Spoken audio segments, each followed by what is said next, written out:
एक गरीब की कहानी। एक गांव में एक अमीर जमींदार रहता था। उसे अपने पैसों पर बड़ा घमंड था। जितने अधिक पैसे उसके पास थे उतना ही वह बहुत कंजूस था। अपने खेतों में काम करने वाले किसानों से वो खूब काम करवाता, मगर पगार कौड़ी भर भी नहीं देता। मजबूर गरीब किसान मन लगाकर उसे खेत में काम करते।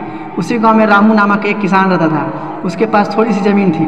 उसी में खेती बाड़ी करके वो अपने परिवार का गुजारा चलाता था। रामू बड़ा मेहनती था।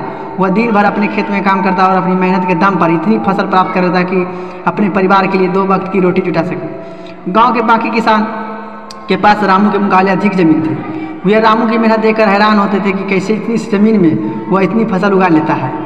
एक साल गांव में भयंकर सूखा पड़ा। बिना बारिश के खेत खलिहान सूखने लगे। गरीब किसानों के पास सिंचाई की कोई व्यवस्था नहीं थी। वे सिंचाई के लिए बारिश पर ही निर्भर थे, इसलिए उनकी सारी फसल बर्बाद हो गई। रामू के साथ भी यही हुआ। अपने छोटे से खेत में वह किसी तरह अपने परिवार का पालन पोषण कर रहा था। अब उनके पास भूखे मरने की नौबत आ गई। मजबूरी के कारण वह गांव के जमींदार के पास कर्ज मांगने गया। जमींदार कंजूस तो था ही। उसने सोचा कि यदि उसके पास रामू को पैसे दिए तो यह लौटा नहीं पाएगा, इसलिए इसे अपने खेत में काम पर रख लेता हूँ। मेहनती तो है ही और मजबूर भी, कम पैसे में दुगनी मेहनत करवाऊँगा।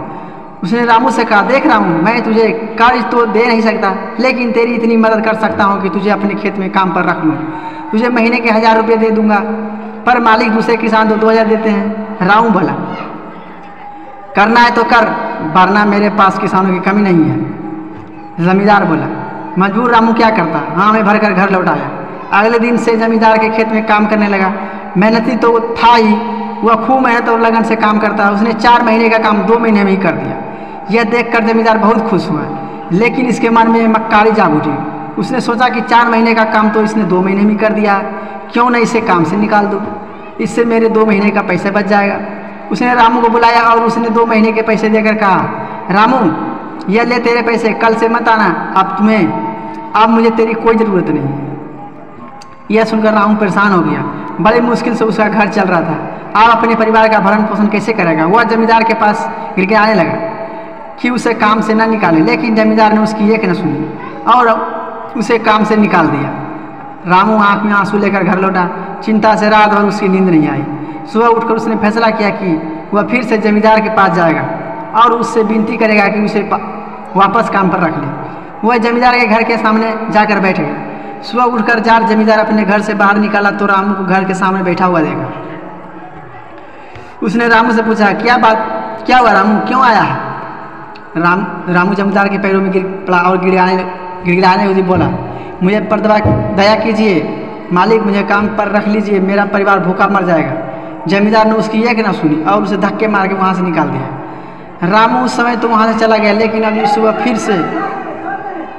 फिर से टिके घर के सामने जाकर बैठा। जमींदार ने उसे फिर बुरा भला कहकर भगा दिया। अब से रोज़ यही क्रम चलने लगा। रामू रोज़ जमींदार के घर के सामने बैठ जाता और जमींदार उसे भगा देता। पूरे गांव में इस बात की चर्चा होने लगी। सब जमींदार को भला बुरा करने लगा। तंग आकर जमींदार ने सोचा कि क्यों ना कुछ दिन परिवार सहित दूसरे गांव चला जाऊं। मुझे घर पर न देकर रामू वहाँ से आना बंद कर देगा। अगले दिन वह परिवार सहित दूसरे गाँव अपने रिश्तेदार के घर चला गया। 10-15 दिन रिश्तेदार के घर रहने के बाद वह अपने घर लौटा तो मोहन को अपने घर के सामने बैठा नहीं पाया।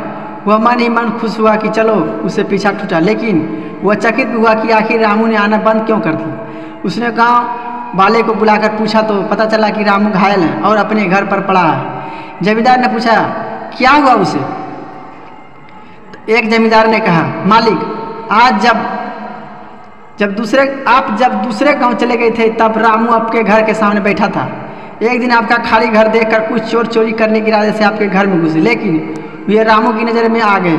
रामू अपनी जान की परवाह न कर उससे उलझ गया और उसे भगा दिया। उसने बीच हुई हाथापाई के कारण रामू घायल हो गया। यह जानकर जमींदार को बहुत खुद पर शर्म आने लगी। उसने रामू के साथ कितना बुरा भला किया, लेकिन उसके बाद भी रामू से घर चोरी होने से बचाने के लिए चोरों से उलझ गया। वह पछताने लगा कि उसने रामू को घर जाने का फैसला किया। वह रामू घर पहुंचा तो देखा कि रामू बड़ी दयनीय अवस्था में चारपाई पर पड़ा हुआ है। उसके बच्चे भूखे से बिलख रहे हैं। यह देख जमींदार का दिल भर आया। उसने रामू से अपने किए गए माफ़ी उसका इलाज करवाया और ठीक होने के बाद अच्छी पगार के साथ उसे फिर से काम पर रख लिया। सीख, कभी किसी के साथ बेईमानी नहीं करनी चाहिए। सदा ज़रूरतमंदों की सहायता करनी चाहिए। अपना काम ईमानदारी से करनी चाहिए। आशा है आपको ये करीब की कहानी पसंद आई होगी। ऐसे ही हिंदी मोरल स्टोरी पढ़ने या सुनने के लिए सब्सक्राइब अस कीजिए।